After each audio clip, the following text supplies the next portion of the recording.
आज हम पढ़ने जा रहे हैं पार्ट 3 मात्राएं। तो मात्राएं हम कैसे लगाते हैं?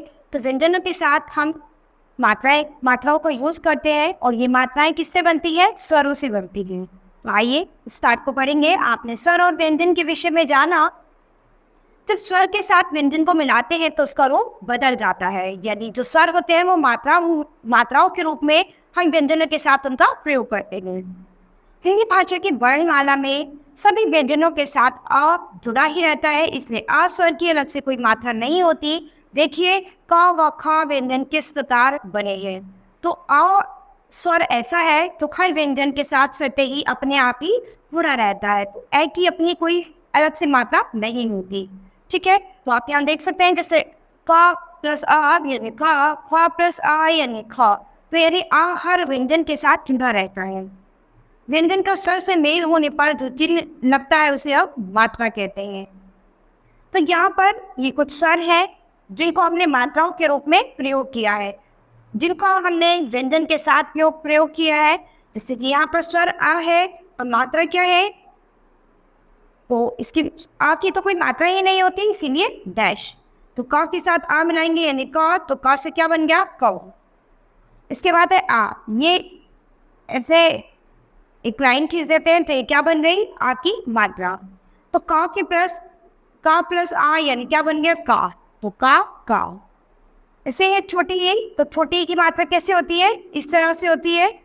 अगर हम ख के साथ छोटी की मात्रा लगाएंगे तो कैसे लग जाएगी और क्या बन गया? इससे खेल।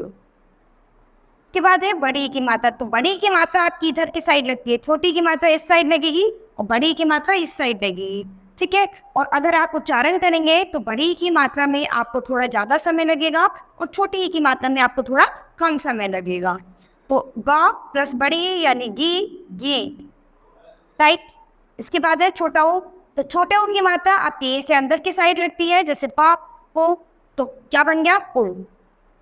ऐसे ही बड़े ओ की मात्रा आपकी हमेशा बाहर की साइड लगती है। तो फा के ऊपर बड़े ओ की मात्रा यानी क्या बन गया आपका? फूल। इसके बाद है रे रेशे, यानी ये रे की मात्रा है, का प्लस रे, तो क्या बन गया? कृषि।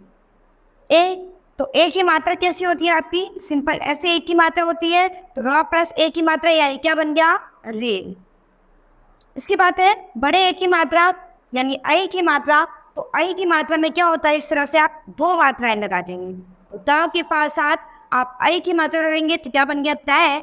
तो यानी क्या बन गया? ये तैर। तो ऐसे ही ए और आई की मात्रा में भी ऐसे ही है। तो ए की मात्रा में थोड़ा कम समय लगता है और आई की मात्रा में थोड़ा ज्यादा समय लगता है। इसके बाद है ओ। तो ओ की मात्रा आपकी इस तरह से लगेगी, तो जैसे माँ के साथ आपने लगाया ओ की मात्रा तो क्या बन गया? मो। तो इस मो से क्या बन जाएगा? मोह शब्द बन जाएगा। ऐसे आओ, तो चा के साथ आपने आओ की मात्रा लगाई तो क्या बन गया? चौकी। तो क्या है?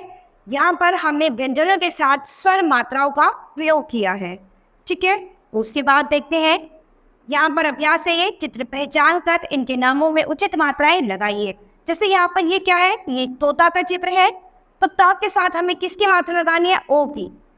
ठीक है, पहले ता के साथ हमें किसकी मात्रा लगानी है? ओ की। तो क्या बन गया? तो। अब इसके बाद क्या लिखना है हमें? ता। तो ता। तो ता के साथ हम आ की मात्रा लगाएंगे तो ये क्या बन गया? तोता। इसके बाद ये देखिए ये क्या है? तोले की पिक्चर है। तो तोलियों में आप क्या करेंगे? तो में क्या आ रहा है? आओ की मात्रा आ रही है, तो ली या। ठीक है, तो या के साथ हमें क्या लगाना है? आ की मात्रा। ठीक है, इसके बाद सही मेल करने हैं। तो ये छोटे ओ है, तो छोटे ओ की मात्रा कौन सी है? यहाँ पर आपको पहचान करनी है, ये छोटे ओ की मात्रा है। इसके बाद है ओ की मात्रा कौन सी है? ये है। इसके बाद आओ की मात्रा कौन सी है? ये है। और बड़े ओ की मात्रा ये है और वी की मात्रा ये है। तो इस तरह से आपको इनका सही मेल करना है। तो बच्चों यहाँ पर आपने मात्राओं के बारे में सीखा है कि जो व्यंजनों के साथ स्वरों का प्रयोग मात्राओं के रूप में किया जा सकता है। ठीक है, तो यहाँ पर आपने मात्राएं अच्छे से सीख लिया। आप होमवर्क में इसका अभ्यास करेंगे। बहुत सारे ऐसे शब्द हैं जिन पर आप मात्राओं का प्रयोग कर सकते हैं, इनको लिख भी सकते हैं, उनका उच्चारण भी करेंगे, जिससे आपको मात्राओं का प्रयोग करना सही से आ जाएगा। तो बच्चों आज हमारी क्लास यही खत्म होती है। अब हम अपनी नई क्लास में मिलेंगे अपने नए पाठ के साथ। धन्यवाद।